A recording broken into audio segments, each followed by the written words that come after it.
Bangladesh football দল Saudi আরবে প্রস্তুতি ক্যাম্প করছে, কিন্তু এখন বড় সমস্যায় পড়েছে। সুদানের বিপক্ষে প্রস্তুতি ম্যাচ হওয়ার কথা থাকলেও বেতন নিয়ে গড়িমসি করায় তাদের কোচ ট্রেনিং ক্যাম্প বয়কট করেছেন। ম্যাচটি আদৌ হবে কিনা তা এখনো অনিশ্চিত। বাংলাদেশ কি এই ধাক্কা সামলে ভারতের বিপক্ষে প্রস্তুত হতে পারবে? বাংলাদেশের ম্যানেজার আমির খান জানিয়েছেন, সুদান দলের সঙ্গে আজ ম্যাচ হওয়ার কথা ছিল, এমনকি গতকাল রাতেও নিশ্চিত করা হয়েছিল, কিন্তু সকালে তারা জানায় যে তারা খেলতে পারবে না। এখন আলোচনা চলছে, তবে ম্যাচটি না হওয়ার সম্ভাবনাই বেশি।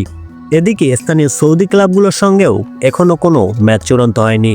প্রস্তুতি ম্যাচ না হলে ভারতের বিপক্ষে গুরুত্বপূর্ণ ম্যাচের আগে বাংলাদেশ দলের প্রস্তুতি ঝুঁকির মুখে পড়তে পারে। বাংলাদেশ দলে ইতালি প্রবাসী ফুটবলার ফাহমেদুল ইসলাম ঠিক সময়ই যোগ দিচ্ছেন, যা কিছুটা স্বস্তির খবর। তবে ম্যাচ না হলে পুরো দলের কন্ডিশনিং কেমন হবে? সৌদি আরবে গিয়ে ম্যাচ না পেলে সেটা কি বড় ধাক্কা হয়ে দাঁড়াবে? বাংলাদেশের প্রস্তুতি নিয়ে আপনার মতামত কি?